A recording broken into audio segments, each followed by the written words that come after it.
Yeah, I was in a lot of classic movies, Showgirls. I was in Showgirls. I was there the day that Elizabeth Berkley was getting manhandled and fondled by the director, Paul Verhoeven, in a scene we did at Raleigh Studios in Hollywood. It was back then, it was Formosa Studios, you know, or one of those where they filmed Dynasty after they moved it from 20th Century Fox. And I was on Dynasty one time with Blake Carrington on a beach scene in Malibu with I had to hire a German Shepherd dog from SAG, you know, to get like a trainer to bring the dog to the set to get the job. And back then, you know, I played a football player on Married with Children and a basketball player on Fresh Prince of Bel-Air, and never played basketball or football before. But, you know, back then you just threw on a uniform and you played the basketball or you played football. And got to work with Kirk Douglas and Eric Douglas one time when they were blowing up like World War I scenes with landmines. And I couldn't stand it because they were blowing things up around us. So I faked being sick, and I had to go to the med, they had a medic, you know, one of those ambulances that on set. And so they made me drink 6 gallons of Gatorade thinking I was dehydrated just so I wouldn't have to work in that scene where they were blowing up landmines.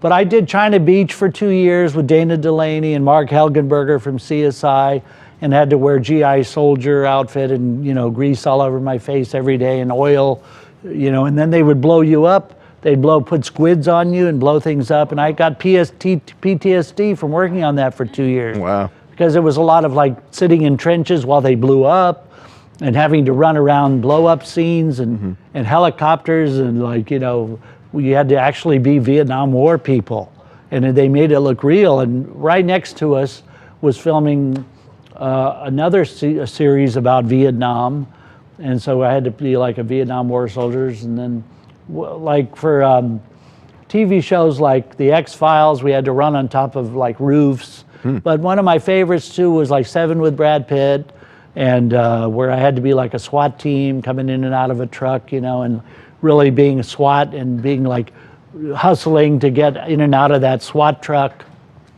And a lot of times you had to carry around you had to be a policeman on sets with guns and all the different accoutrements from the guns and the police uniform. And my very first extra job, I got to actually be a cop and have speaking lines as a cop and read the Miranda rights to one of the White Castle guys. And with James Spader, and that was fun working with him.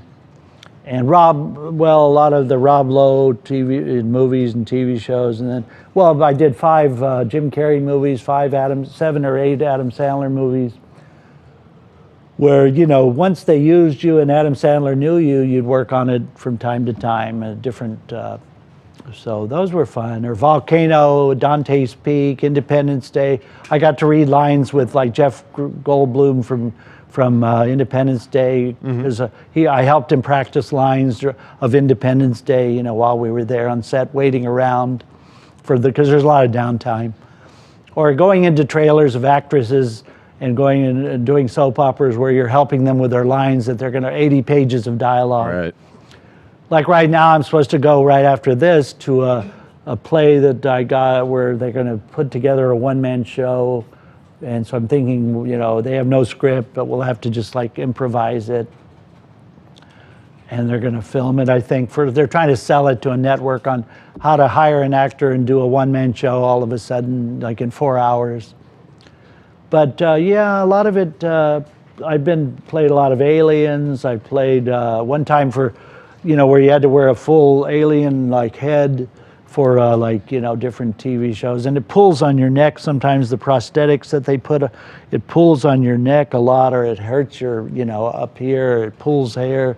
One of my last jobs recently was like a basketball drama for a streaming channel in which we had to wear wigs and pins in our hair, and it was 70s. Oh, and I got to work with Jay Leno recently on a movie that he played Ed, you know, from the Ed Sullivan.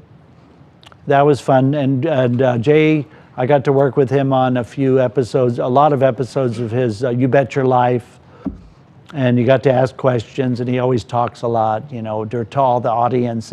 And even between takes, and he never leaves the set. and we're sitting there and we go on restroom breaks, but he like stays there the whole time and entertains people. But my favorite job was on Birdcage with Robin Williams, and there were drag queens that were dancing in between takes, and like out in the parking lot.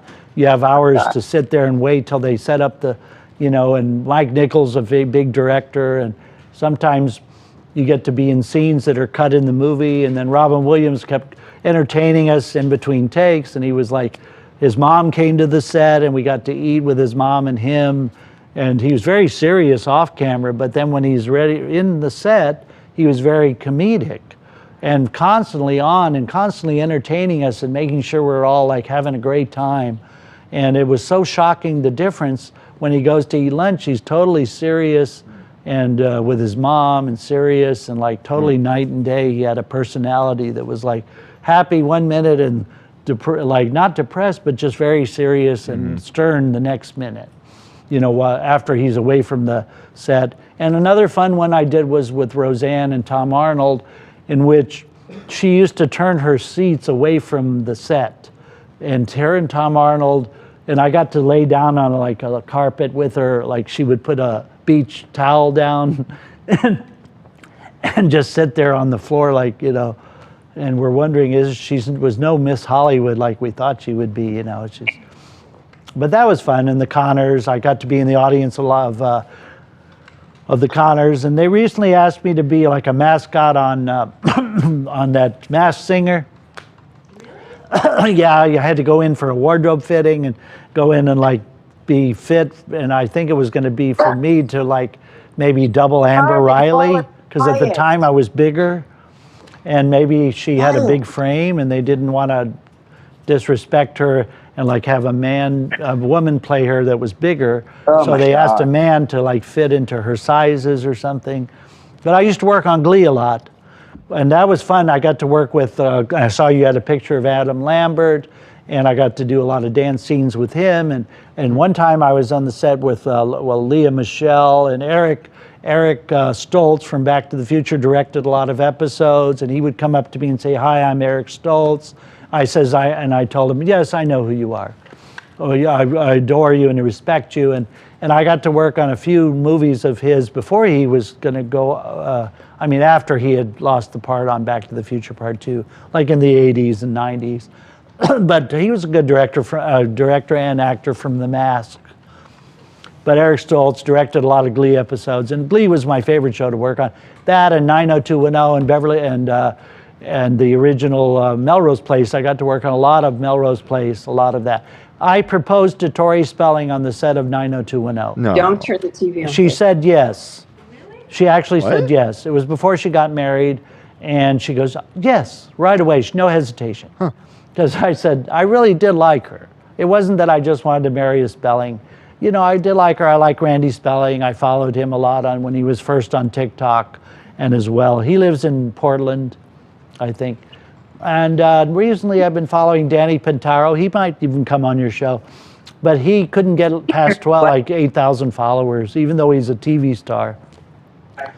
And he got mad at TikTok. I thought hit the screen on. They weren't giving him enough love.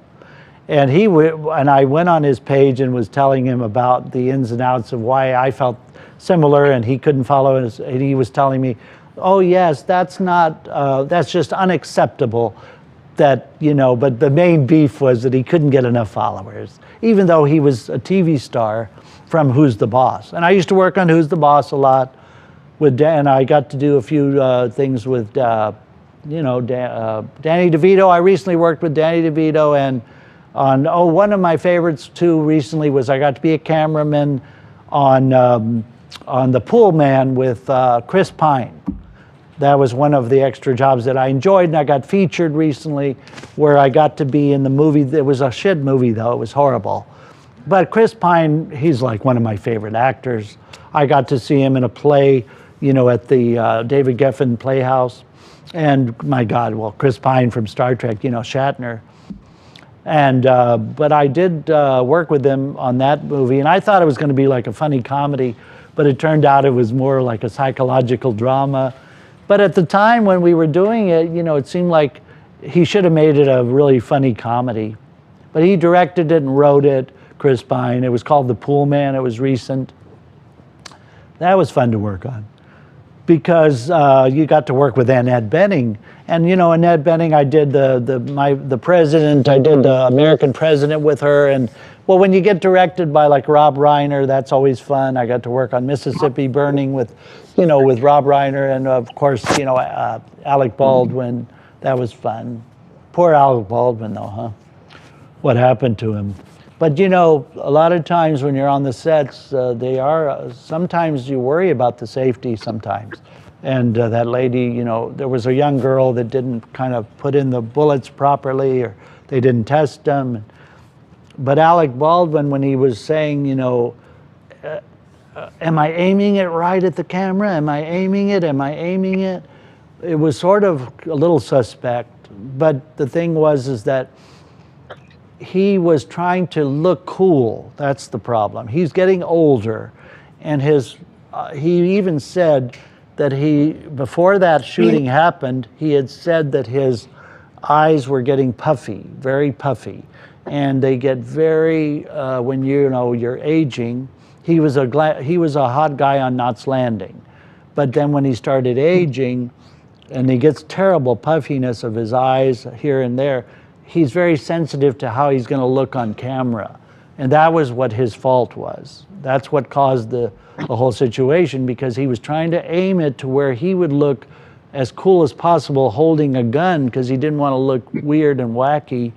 He had to look sort of like, you know, how Liam Neeson looks holding a gun, or other people. And that could have been the problem. Plus, Rust was a very, very low budget production. And they're still filming it, and they're finishing it, but they moved to a different whole place, you know, to do Rust, another ranch. But why, you know, they'd have to finish it because now there'll be interest in the movie to see, you know, people will go see it, like when they saw, you know, the guy from Batman, when the guy died, Heath Ledger, everybody went to see that movie so that it would be like Rebel Without a Cause to see when James Dean died, his last movie, you know. But it'll be curious to see if Rust does any business. But it might, you know, it'll probably be a cult classic because of what happened. But I wonder if Alec Baldwin is going to be lynched and mobbed over it, you know, and is he going to have to serve jail time and all that? But a lot of times you know, on sets, there have been times when I felt unsafe too, and, you know, there's nothing you can do. Because you wonder, are you going to die over it? You know, so I've actually gone to the emergency trailers and telling them, you know, like I did on that one World War I picture when they're blowing up landmines. I didn't want to get injured, so, and I stopped working on China Beach because I finally caved in and told them, you know, I was sitting in a trench while they were going to blow it up, and I finally told them I can't take this anymore. And when you're there 18, 19, 20 hours a day, and you're making golden time, was what you said, what golden time was. Yeah, you know, it's like, that's great, but you know, it's just psychologically getting on you. It's wearing and tearing on you.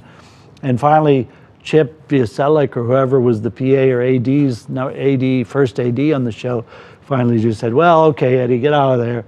And then I didn't work on the show much anymore because you can't say no to them. They want you in that particular area, and they want you, and there's nothing you can do. You really can't say no as an extra, you know. Like if you were an actor, you have choices, but if you're an extra, when they place you, you can't just direct yourself. You have to, but nowadays, and then I just worked recently on one where I was in an airport scene where all the airport scenes are usually shot at the LA Convention Center, and people like working there because it's a lot better than working at a real airport. So I just recently did one called Rap Shit that was there. It was called Rap Shit. That was my last job. Rap Shit, it was just about 3-4 weeks ago, and that's good that I remembered that now because I haven't been paid for it yet. But you have to call the payroll company because everything's digital now, and sometimes you don't fill out vouchers. And so I have to call them because when you get there, your stage name is for SAG is different than it is for your screen name or something like that. But generally nowadays it's laid back and you can do it even if you're SAG because non-union if you want to, or SAG, because they look away from it unless you have an actual speaking part and so forth. But before, you know, people would all be worried that, oh, you might not be able to, what if you lose your SAG card over it? But when I've defended a casting company several times when SAG called me to say, hey, you worked on a Coke commercial or Pepsi commercial with, or T-Mobile, one of the mobile companies, with the Boris Bend It Like Beckham, the guy Beckham, John, that's married to the Spice Girl. And they called and said, you worked for BTS, and why were you non-union that day? And you know, BTS told them at SAG that there were no numbers, that SAG doesn't increase the numbers of the Screen Actors Guild people to be paid union wages, so the union has to work non-union. But the non-union pay could be like $250 for the day, and the union pay for a union commercial could be $366, so it's not much difference. And for that, you'd rather work than not make zero. And so I defended BTS because even though they don't work me much SAG, still I felt like, you know, they work you at least, and they're hardworking agency for extras. So I told SAG a thing or three, and that shut them up. I told them, you know, there's no numbers, you're not increasing your numbers, and there were no numbers that day, and she told you that originally, and it said in the letter that they sent to me, you know, if you do that, you could have possibly have lost your SAG card. And but we were told because there were no numbers that day, that's why you worked non-union. So what is your take on that? And I had to tell them, you know, I defended the people I work with, because it's like, but other extras would not do that. They would chastise that company, and that's why that happened, in order to like think they can just get a SAG pay that day or an upgrade. But if they hire you and you're at that pay, you know, it's not their fault all the time. There is nepotism, there is favoritism sometimes, but not all the time. And I realize, you know, that they hired, you know, 500 extras, so they could only hire 100 union, but still they hired 400 other non-union extras. So, like, I had to work Euphoria and all non-union. And when I got there, Zendaya, she had her tennis shoe laces untied for the whole time. I mean, she never tied her tennis shoes. And she was real frumpy looking. Normally she's a glamour puss, but she had to wear, like, you know, really baggy clothes and kind of look frumpy for Euphoria. And we were doing a theater scene where we were in the audience, and I was in the first or second row, and there's, you know, Zendaya, and she's all walking around or sitting on the stage with her tennis shoelaces untied, and I get constantly ribbed for having my tennis shoelaces untied. So whenever anyone says that, I always say, well, I'm like Zendaya, we don't tie our tennis shoes. It's an attention grabber. We don't have to tie our tennis shoes. Why don't you talk to Zendaya about that? She doesn't tie her tennis shoes. But some people don't. It's like, who decreed that you have to tie your tennis shoes constantly? I mean, I get told by a friend of mine who I walk the dog with on Chandler in my home, you know, in Burbank, oh, your tennis shoes untied. And I have to say, like, you know, who decreed? Oh my God, what's going to happen if the tennis shoes are untied? Oh. You know, I don't have to tie them. Why don't you tie them? Or like if I'm on the set, sometimes I'll tell the wardrobe, I get sick of them telling me, oh, you have to tie your tie, or tie your tie. That's how they talk. They just say it bluntly, like, tie your tie. And I usually tell them, you know, I was one of those tie clipper persons that already had a clip, you know, you just clip-on ties. And I don't tie ties. I don't know how to tie a tie. I never learned. I don't care. And so I go like, who is this? You tie it. You're the wardrobe people. What's going on? You go ahead and tie it. They're paying you to be the wardrobe. Could you do it for me? This guy doesn't have a shirt on. Hello, how are you? On? Yes, I'm here. I'm Shirtless Eddie. I do TikTok videos with my shirt off. It's been going viral. So that's why I've been deciding to do it. And that's why Ethan saw me, or somebody saw me on TikTok, one of the crew members here. And how are you? Nice to meet you. Basically, it's just a thing that I do. You know, I've been recently getting more followers on TikTok.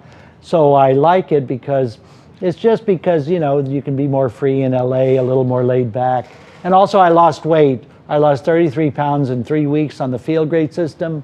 And so I figured, I want to show my before and after pictures. I really do. And so I lost weight. I was 269 pounds when I started 3.5 weeks ago. Now I'm 237 pounds. And my goal is to go to 200 or 198. But also I'm curbing my diabetes, my cholesterol, my blood sugar went down, my high blood pressure. I have more energy, more stamina, more confidence. And it's all because of one drink you drink in the morning. And then 10 minutes before you eat a meal, you drink another little drink. And you can eat 2 meals a day. But I did fast. It's like Yom Kippur. I fasted every day now. I'm making up for the times I didn't fast in Yom Kippur, because you just fast at night, 8 hours at night, and then 4 hours in the morning. You just don't eat a breakfast. But at 1 p.m. or 5 p.m. you can eat your breakfast if you want. And you can eat, it's food freedom. And so, it's a little drink called the Feel Great system. I met somebody on TikTok. I saw their videos. And he used to run or be the CEO of like Herbalife or some company. But Unicity, they're called Unicities. I thought they were Unicity, but they're called Unicity. Balance and Unicity, Unamate. And it's the yerba mate plant from South America. It's all natural. There's no sugar in it. It's 360 times more chlorogenic acid that's found in coffee. And I don't drink coffee. And I used to drink hot tea or cold tea. I don't drink coffee. So that's why the chlorogenic acid is burning my fat. It gives you stamina. It's willpower in a packet. And it's only $5 a day. And now everybody on TikTok is selling it. But I didn't become a distributor. I'm just a raving fan and actor and singer. And so I lost weight on it, and I can fit into some clothes that are for the wardrobe department, because they're all low budget right now. And they don't really have sizes over like a 42 or 44 waist. And now I can fit into shirts extra large, and before I was a 2XL, just 4 weeks ago. So it really works. And it just burns off your fat while you eat foods, and you still lose weight.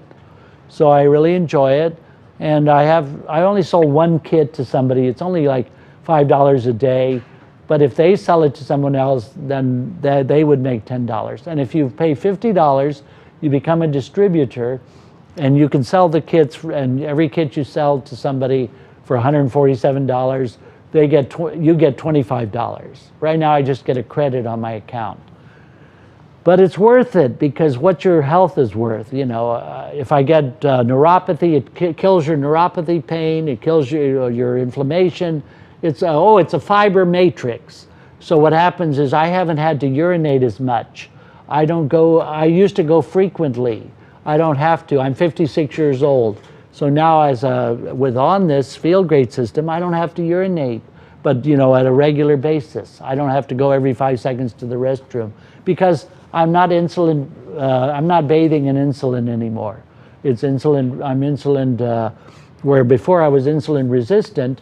Now that's burning the food for fuel. So it works. I've been happy with it. And I never tried a diet. I never went on those yo-yo diets, but none of them worked. And so I might have tried the Zone Perfect diet years ago. And that was food that you'd order, and they'd leave it on your front doorstep. But I thought they put something in the food back then, and because it was making me loopy or something, like in 2003 or something. It was called the Zone Perfect Diet, and it was only in LA. And it was like, before they had like the meal kits or meal plans, like, now they have the Martha Stewart's and the food meal kits now that you can either cook or have them like TV dinners that you throw in the microwave, or the air hydrators or whatever they're called. And so now I really like it. It's called the Feel Great system. And I just put the website on my little bio in TikTok, but I don't really push it that much. And it's just 2 boxes. You get 60 days of the Balance Fiber Matrix, and you get 30 days supply of it's a herbal tea, not a herbal tea, but it's like a lemon tea, and you can choose your flavors, lemon tea, or you can have black like coffee, or you can have ginger citrus. For in the morning, you just drink it in a little shaker bottle, and you don't have to even use a blender. You just take the packet and you throw it in the little thing, and you sip on it whenever you feel hungry. But it curbs your appetite and extends your fast. And it's like every day is Yom Kippur, because I only fast for 8 hours at night when I go to sleep and 4 hours in the morning. And then I can eat anything I want at 1 o'clock or 5 o'clock. It's food freedom. But it also helps I'm not going to have a heart attack now from diabetes. And soon I'll be off of metformin and glipizide. So the pills, instead of taking the pills when you drink the drink, it helps you and allows you, all these people have been off of the pills now, of the glipizide and metformin. And they're also off high blood pressure medication and all the statins and all that. So I don't know, you can check it out. It's called the Feel Great System. It's by Unicity, and everybody's on TikTok now. I see a lot of people, all of a sudden 8 or 9 people are starting to like push it. But the one man that I saw on there, I just was motivated by his videos because it showed the before and after pictures, and his face was wider and his body was wider, and now it shrunk, you know, and he looks younger, and he's 69 years old. And he can actually go and bench press, and he can go to the gym if he wants. He had neuropathy pain so bad that he couldn't walk hardly. Now he's doing exercises at the gym. And I too didn't go to the gym for the last 10 years because my aerobics teacher quit going there, and she went to Marina Del Rey. And it was too far from me from the valley to schlep all the way to Marina Del Rey. But now, and I used to take aerobics 3 times a week. And I also took with Richard Simmons, Richard Slimmons, or whatever it was called. And he was a weird one. And I love him to death. But when I worked, when I went to his studio to work out, he had 2 female bathrooms, which is okay with me. I don't care what they do. But it was just more, you know, he was catering more to women. I understand that. But he did have a lot of men in there too that would take his aerobics. And I would wear short shorts when I would go to his classes, sort of like, because bikini shorts, just because that was what he was dancing as. And we would like dance around to like, back then it was like, you know, like, there was the Christina Aguilera Cher movie just came out, so we would dance a lot to the songs from that movie, Burlesque, and but basically Richard Simmons he went out the door. I don't know if you could get him in here, but he like, where did he go? He disappeared. He kind of went wacko.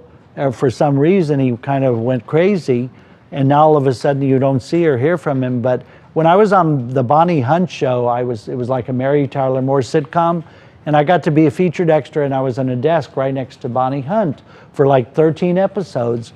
And it was before they did they built the Grove, and they had just built a few new studios at CBS.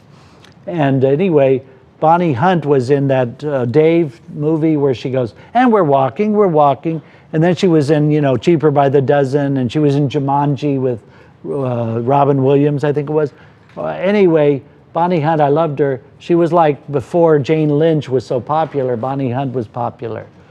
And then all of a sudden, and they took together at Second City, Bonnie Hunt and Jane Lynch. But then Jane Lynch got the TV series, you know, Glee, and where did Bonnie Hunt go? But she's done a few streaming TV series. But I loved her, I really did. I liked her a lot, and she was funny. But she came on when Seinfeld had just come on for the first 2 years on CBS, and David Letterman produced her. And what happened was they had an affair, and David Letterman would come and fly all the way from New York before he would do his talk show at night. He'd fly there just to go into her dressing room, and they would be making out together. And they were both married at the time. David Letterman had not divorced yet. And also, Bonnie Hunt's husband, he got a lot of stock with American Online. And she would tell us on the set, my husband's wasting all my money buying stock in American Online. I just know something's going to go wrong. We're going to lose it all. And, you know, then later, 2 or 3 years later, American Online kind of tanked. They thought they were going to be the next. Time Warner had bought them, or they kind of merged, you know, with Time Warner, and they thought they were going to be a big. And what happened to American Online? But I was with them for many years. And so it was fun, you know, to work on that sitcom. And I did a lot of sitcoms. I was there when Leo DiCaprio was a little kid on Growing Pains, and I got to stand right next to, Kirk Cameron in between takes and before we would go onto the set. And Kirk was so jealous of Leo DiCaprio. It was seethingly upset that Leo was taking his thunder. And then Kirk fired his then on-screen girlfriend because she was a Playboy centerfold, and Kirk was too, prim and proper. And he was just getting into the Pritikin diet. And I used to take gifts that I would bring the scripts from the trailers of some of the Growing Pains kids, and they'd ask me to go get the script for them, and we would practice lines in between takes. That was a lot of fun. Or working on Growing Pains, that was fun. And those were the good old days. But recently I've done a lot of TV shows and movies. It's just that they only do 8 episodes of these streaming shows, so you don't get a chance to really get to work on it long enough. You might only work 1 or 2 episodes, when before they would do 39 episodes, But I did do Grey's Anatomy a lot. I worked on that show a lot recently, and through the years, I got to do their 200th episode with Patrick Dempsey. And I did work on some movies with Patrick Dempsey as well, and that was fun, to work with him and some of the old 80s and 90s stars. And Pierce Brosnan put his arm around me on a couch in The Lawnmower Man. He did that in between the time he was 007. And that was fun. He goes, "What's up?" And he had his arm around me for quite a long time when we did The Lawnmower Man 2 or something like that. And sometimes, my favorite one to work on was, now it's bringing back memories, was I did the Centipede, Human Centipede 3, and I had to be a human centipede on the floor, stuck head to groin with nails in a centipede line. And the raunchy director's language that she used, it was so raunchy and so dirty. You talk F words but this was like porno talk, the way she was talking. And it was so raunchy that Eric Roberts off screen was laughing about how raunchy it was. I mean, he was just laughing his head off because he produced, I think, Centipede 3, but we had to be human centipedes, and that was fun to be like head to butt, and they go, get in there, put your head next to that butt. Get in there, and don't move, and put your head closer to the butt crack, and they would talk so raunchy. The dirty and director was getting into all, because that movie Human Centipede, the dialogue in the script, if you watch that movie, is very raunchy, dirty talk, and I think but she really got into it, the female director, from that movie, and sometimes the directors. They get into that. I played a bouncer one time on a C. Thomas Howell movie, and it was that particular director kept calling me a couple of times back because he liked, and don't look like a bouncer, but I got to tell people, stand back, don't be around this velvet rope. Nobody gets around this velvet rope or whatever it was.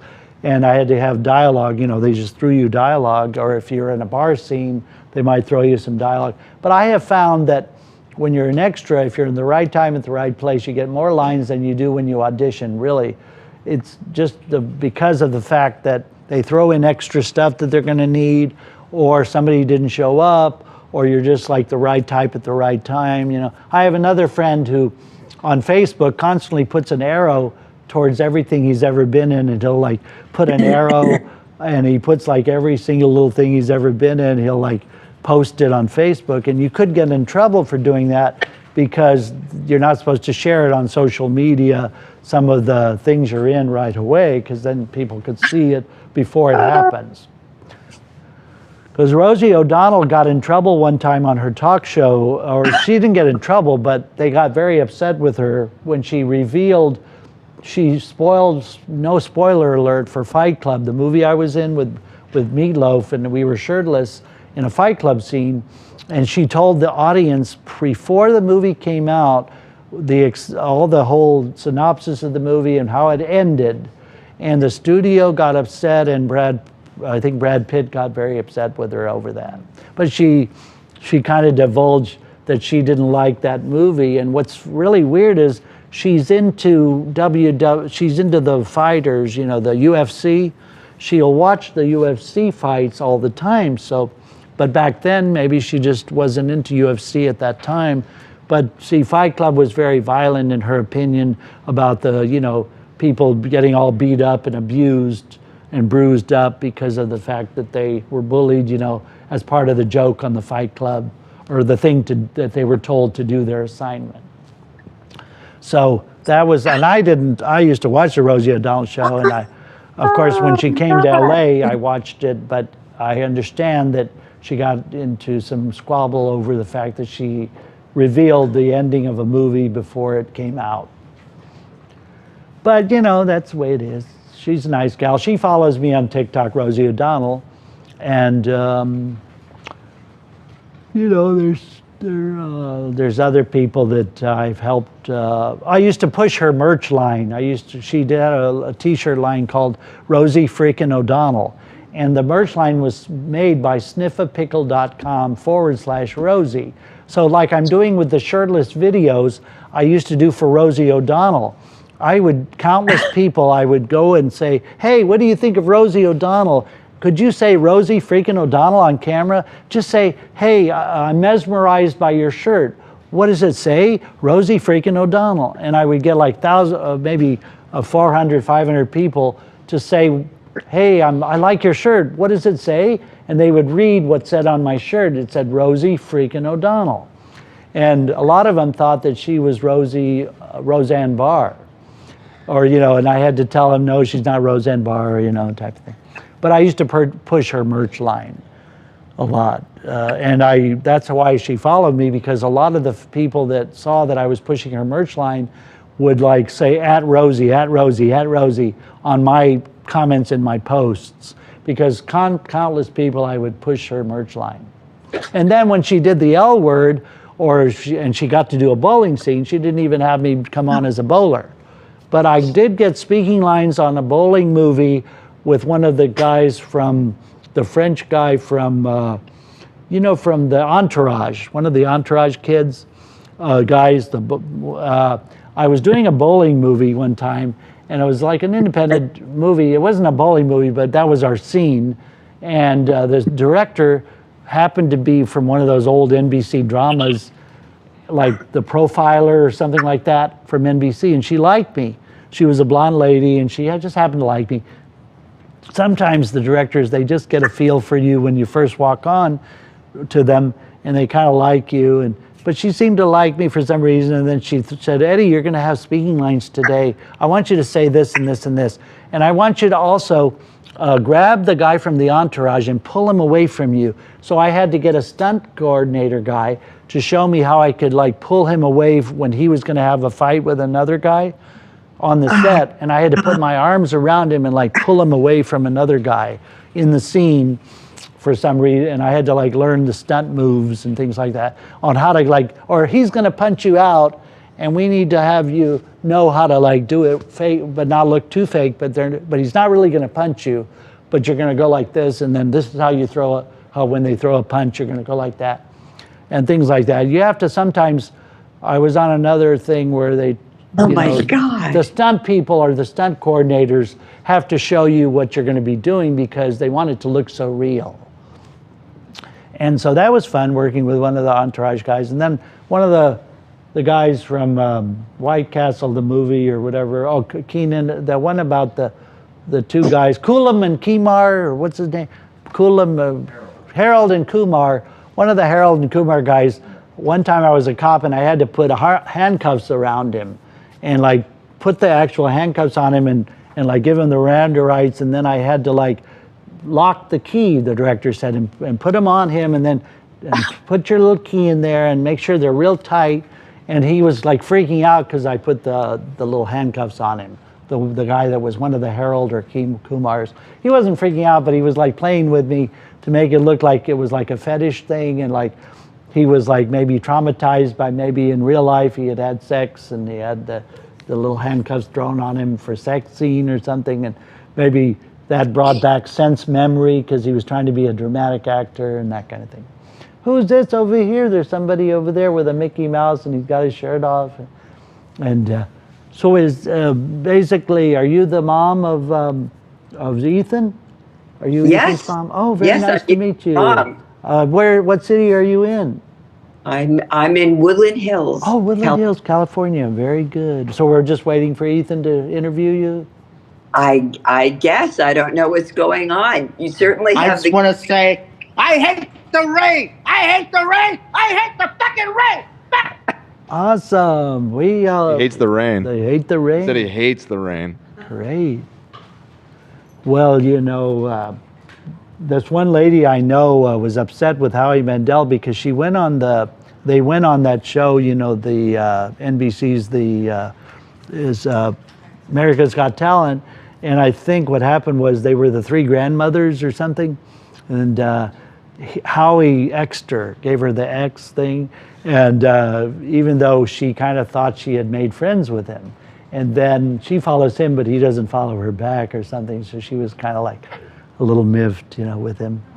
And then she went on The Price is Right, and she didn't get all the way to the three grandmothers went on The Price is Right, and they also lost. And so that was number 2 of, them being traumatized.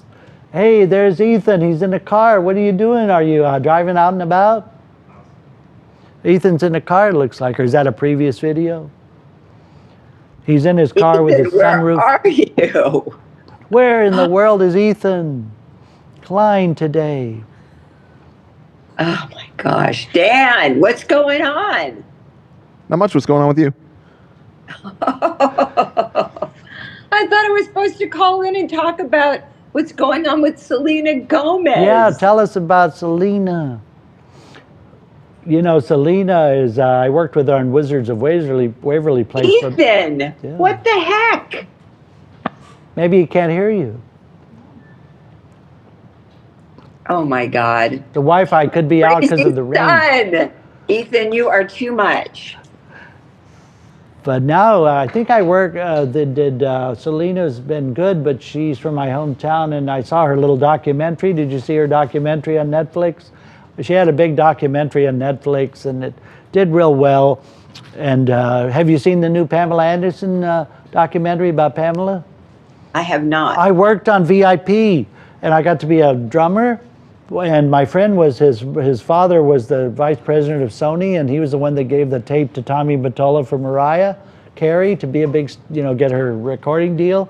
But anyway, Jerry and my friend Vinny, we got to work together in a band scene in VIP, which was Pamela Anderson's second show after Baywatch.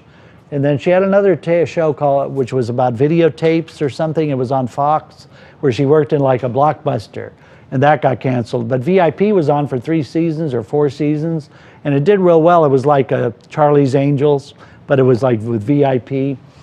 It was called Very Important Person. Anyway, one day I was on set, and she had just had another boob enlargement, and she was like hunched over and in pain, from having her jugs were too big at the moment.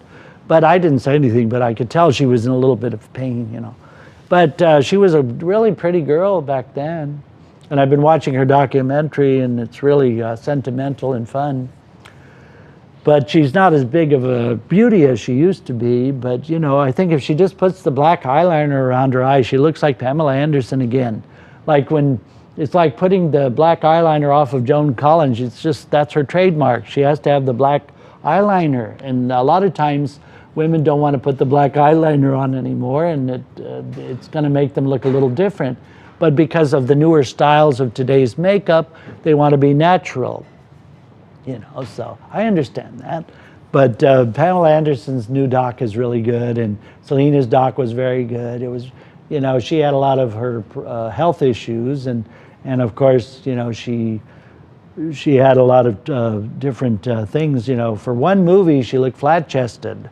It was a movie that she did, which was a famous book or something, and she looked very flat-chested. But it's okay. She was growing. She was young at the time. They can't all have boob jobs. Not all actresses can have boob jobs and want to do that anymore. Now they're just whoever they are. But Ethan's away. He left the studio. I wonder if this is on live, what we're doing right now, or what's going on. This was a surprise. We were told we were going to be. He's getting some fast food. It looks like.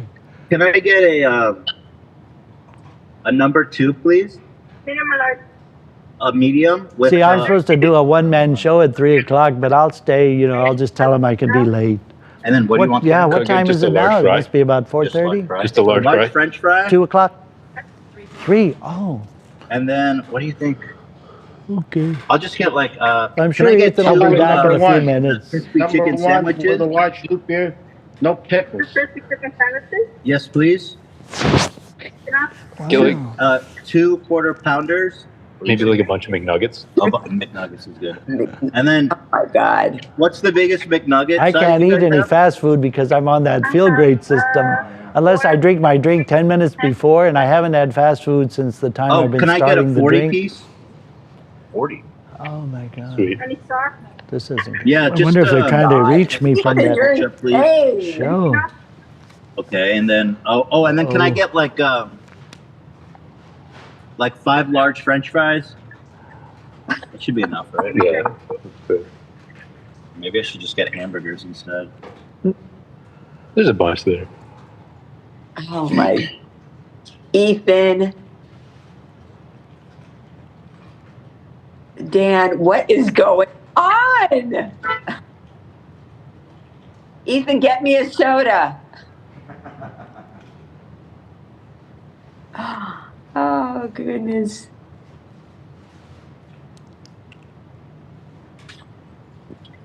Is he actually going through a drive-through right now?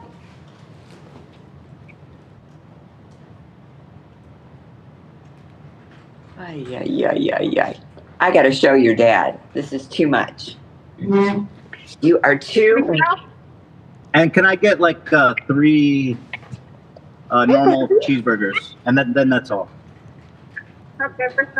Thank you. My friend said he's watching this right now. He's watching us or something. Gary.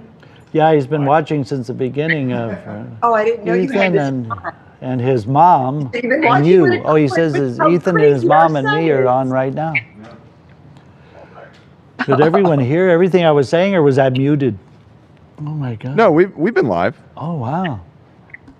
Ethan sometimes does this. Oh, I he see. leaves and he takes a long time. to Oh come my back. God. And I was ranting and going on and on and on. Oh. People are loving you. They've been Eddie. loving it? Yeah. Oh, I've been telling all my You're Hollywood king. stories, huh? Oh no. Barbie. Wow, okay, as long as everyone was liking it. Yeah, sweetheart. Want to see my dog, my beautiful dog? Oh, here's Blake Rose here calling me. Oh, wow. Hi, Angel. Hold on. Ethan's a goofball. Hello. Hey, Blake. Hey, sorry about that. I'm on a podcast right now, live, to like 30,000 people, and I can't. Right now, I'm thinking more like 4:30. I hope that won't hurt things. That's the best I can do. 4:30 is just fine. Okay. We're gonna just restructure some stuff and do some interview stuff with our crew. Dan, tell Okay. Ethan. Yeah, that'd be great. Yeah, we'll see you at 4:30 then, okay? Okay. I sure will. Thank you so much. Okay, see you then. Talk about the show tonight if you'd like to on the podcast. Oh, yeah, I will. What'd you say I you're sure doing? will. Oh. Okay, bye. Okay. Still on the phone. Let me see what was going on. Oh, well. What did you say you were doing after this? Yeah, it's a show that is going to be like a one-man show at the Yard Theater, and they're going to film it. And it's with Blake Rosier. I guess he hires people off of Craigslist to be an actor to be like in a one-man show that they put together within like 4 hours. But it's not so he says, talk about the show while you're on the podcast. But you go. he didn't tell me You the just name did. of the show. I guess it's called Blake Rosier Show or something. Yeah. And then my other friend says he's been watching it, and Austin from Boston is out there. Shout out to Austin from Boston. He's watching the show. He was on previously with us, and he's watching from home and told about 50 people to watch it. He's on TikTok, Austin from Boston. And again, my TikTok is Eddie Lovesi, EDDIE LOVESC. And thanks so much for having me on. All my fans that are watching, I told you to watch the H3 podcast, and they do watch it religiously every day. And they're happy that I'm on here, and I really am so grateful to Ethan for bringing me on. And it's nice to meet his mom, and she has other fans. And, Chat loves you, Eddie. Everyone loves you. Oh, thank you, Yeah. Chat. Keep chatting, keep bringing in those beautiful comments. We love you back. And Ethan is so proud to have this going on, and all the support you give us is really appreciated. And we all love you, and the crew here is just beautiful. It's so nice to see each other here, and we're really great people. We love you. We love you. I love listening to all your stories. Oh, thanks. I went on into tangents thinking we weren't like filming live, but yeah, I could just go on and on and on. There have been so many happy stories, but it's good to be on camera again, you know, in a live studio. Yeah, my last things were like, I did a lot of different things that were filmed that were fun. Yeah, but I don't know if you want me to mention their name, but I did some Darmans. Really? Yeah. Really? Yeah, I did a lot of Darmans recently where I like played a casting director, and I told one guy like, "You're not up to snuff with your acting. Come back when you know how to act," or something like that. And they liked it, and they go like, "Eddie, we wish we had the sound at that moment when you said that," or something. But it was MOS at the time or something. But I did several of their Darman videos for YouTube recently. Not too many. Can I hope this isn't too much to ask, but did they? What was the pay like there? Yeah, they will pay like $16 an hour for for regular background work with them, but if you're or $30 an hour if you're featured. So like sometimes they'll do That movie doesn't sound bad. theater scenes. You know, there was a big controversy about him underpaying his actors. Did Yeah. you see all that? Yeah, I did see that. I haven't seen that, but Oh, okay. yeah, I guess they do. You know, but they get experience and exposure, and it seems like they have a great time with their directors. And their directors are, you know, easy breezy and fast paced, and it seems like they're he's a pumping good out guy. content. I put some comments in there about how they don't serve the meals properly, you know, like they need better meals. They only give you like a cold box lunch that sometimes, and they're these small little boxes like that they get from, you know, somewhere, and they're like cold, and they'll only give like the principals the lunch, and sometimes the extras don't even get lunch. But then after I put the comment in their little suggestion box, then all the extras have been starting to get fed. But we did like some boxing scenes in a boxing, you know, place. And Do you remember the name of the video? Or one I of them? don't, but my friend has a whole list of the ones I've been in, and I haven't even seen them. I hadn't even watched them, but I will. And once I do, I'll get you the list of all the ones I've been in. Yeah, we got to see your cameo. But I did those, you know, off the side, just because when you're waiting around for the union background extra work, or when you're trying to, you know, find gigs in I want to between. ask something. Yeah. Is Ethan going to bring me some McDonald's? Or when they call you because you're in Burbank and it's 5 minutes away from where you live, it's so convenient to like just go over to that Darman Studios. I cannot believe your son, Gary. Is Gary there? Hey, what was Gary have to say about this? I think you're taking the dogs for a walk? Well, take your time. Eddie, what was your favorite set to work on? Oh, yeah, probably, well, Back to the Future Part 2 and Christmas Vacation were fun sets. Yeah, I did 50 scenes. We recreated all the Chicken of the Sea dance, you know, from the original locations. And when you're working on like, you know, I did Leo DiCaprio's movies, you know, those are fun to work on, and sets, you know. Oh, and you know, when they recreate, like, you know, when we did Yes Man with Jim Carrey, they recreated like an actual bar from Los Feliz inside Warner Brothers, or, you know, like when you work on different sets that they have to recreate, you know, restaurants or business or company. Oh, and then I did Chippendales movies recently, a TV show, Chippendales. That was fun to work on. Chicken McNuggets and root beer. Yeah. You got it, Gabe. I'm going to get it for you after the episode.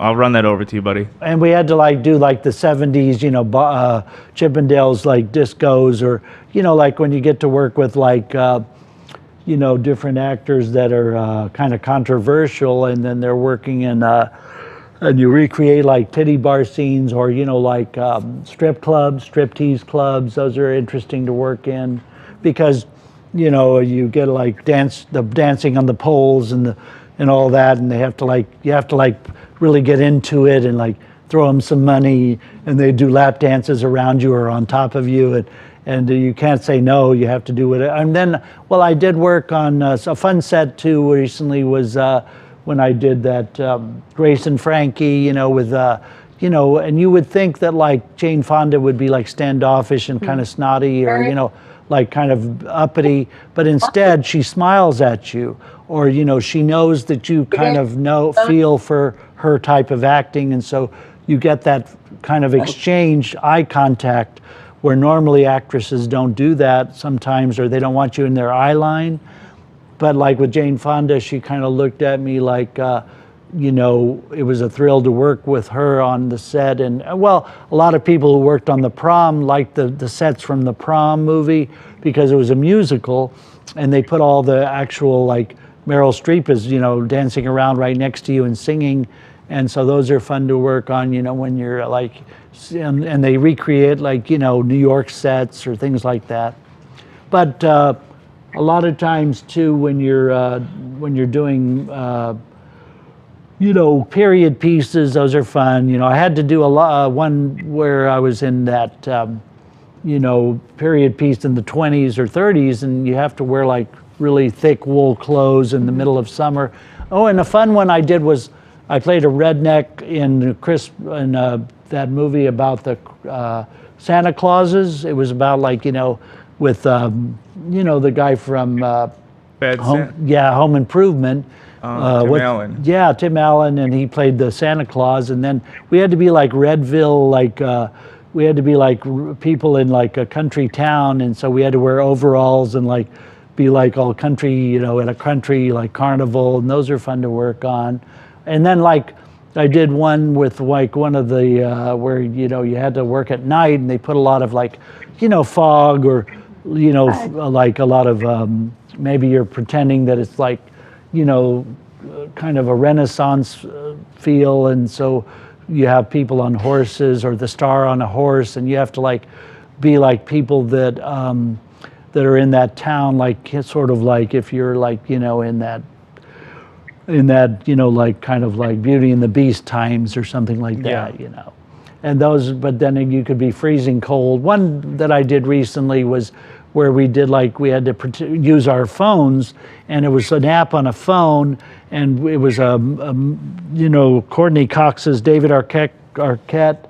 It was produced by him, and it was a TV series or a movie in which we had to like actually like be like we were. They would like, you know, do like the Jim Carrey from like, you know, Batman Forever type of thing, where they kind of got into your mind because you were on a phone, and the app told you what you had to do. Oh, and that's so, interesting. And all the people had to like point their camera at a dead person's body that was on the shore of the ocean, and we had to work in Malibu, let's say, or, you know, if you work in a Malibu mansion, those are fun sets to work on when you're like in party scenes, and you're, you know, a friend of mine who looks like Sylvester Stallone, he's a younger version of Sly Stallone, had to do like, you know, you had to be like different movies where like, you know, you'll get to do scenes, you know, where they might be like making you like a pool man or pool boy, or, you know, like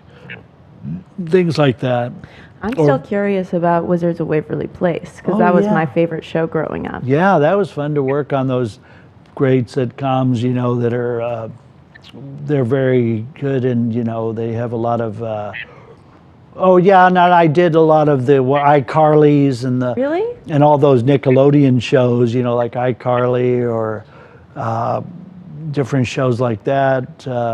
And I was in some episodes where like I'm featured like in a wedding scene, or different things, like on The Nanny. I was swabbing the deck in like a Titanic recreation scene, or you might be like in a scene with Joan Collins, and that or fun scenes like that, because they always brought in guest stars on The Nanny.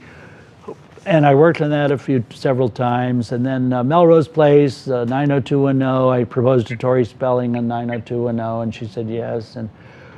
But working on Melrose Place with Heather Dean Locklear and location scenes. And then also they filmed a lot of the scenes inside of the Santa Clarita Studios, or recently, let me pull up some of the ones that I've done recently, and I could tell you more. They got me on a show that's all vaxxed for tomorrow. I'm supposed to be on MasterChef. Oh. So I have to confirm it's one of those cooking shows, but I haven't been on that in a while. Let's see. You're booked as audience on the all vax show MasterChef. Test work tomorrow. Please let us know if you're a fan of the show and have you seen some episodes. So I have you on it. Have a great day. Blah blah blah. MasterChef for tomorrow. So, but I'll pull up some of the ones that I've done recently, and you'll like the ones that I've done. Let's see. Now that we have a minute. Hey, Ethan's back. All right. Are you hungry? Not yet. No, thank you though. Appreciate it. We got nuggets. We got hamburgers. Oh, I'm good. Thank you very much. Ethan, I thought you're on a diet. Why are you eating that stuff? What? I can't believe you went through a drive-through.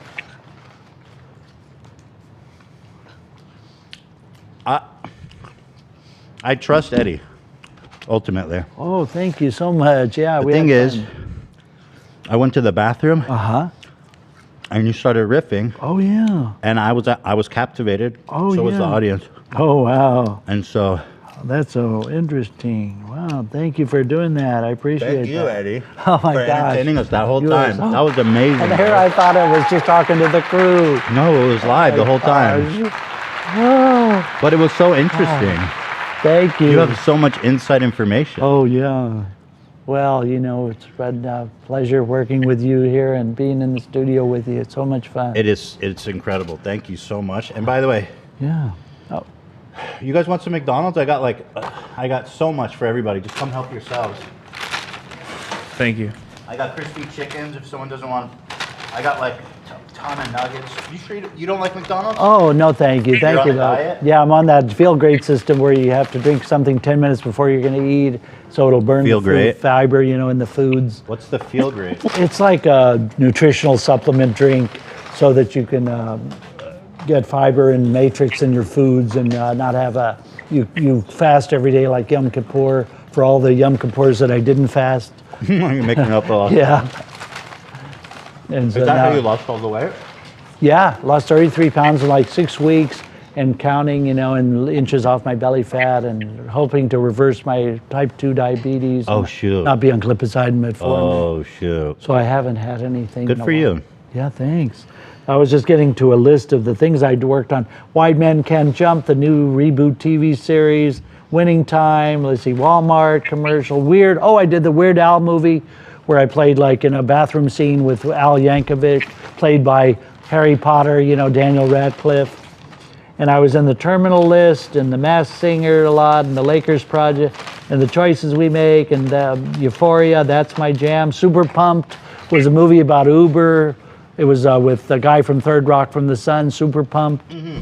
And I did Redville and Rap Shit recently and The Pool Man with, Chris Pine. And On My Block was one about where you were like in Lonely Planet, like I Love This For You, Harry Potter, Grace and Frankie, Euphoria, and let's see, Curb Your Enthusiasm, Dead to Me, Chippendales, Bromates, Bosch spinoff. I did people saw me a lot in that. Bosch spinoff, Barry, the TV series. They saw me a lot in Barry. Mm-hmm. And Arnold's was like a Caribbean sitcom with an all-black cast, and they liked me in that and featured me a lot in that.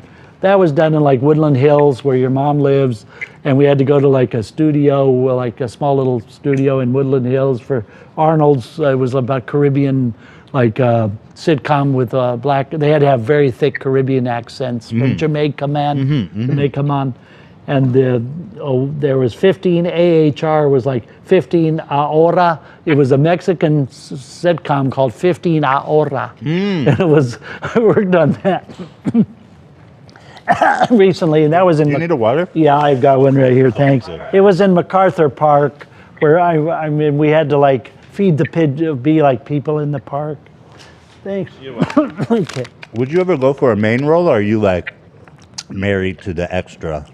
Yeah, I have done some main roles, you know, but when you're as an extra, you get thrown like featured and speaking right there on the set. Oh, really? By the way, we followed you, Eddie. Oh my God, thank you. Thank you. Oh, this is a real thrill. Thank you so much, because I know you only follow like 13 people right now. Howie Mandel, one of them. Where do you want people to follow you? Oh, on Eddie Lovesi at TikTok, EDDIELOVESC, Eddie Lovesi, because when I was going to be Eddie Loves Something, but TikTok only lets you have a certain amount of words, so that's why it had to be Eddie Lovesi, because TikTok kind of cut off 1 or 2 words. Instagram or anything else? No, just that's TikTok. just TikTok, Eddie Lovesi, EDDIELOVESC. Thank Awesome. you. Eddie Lovesi on TikTok. Thank you.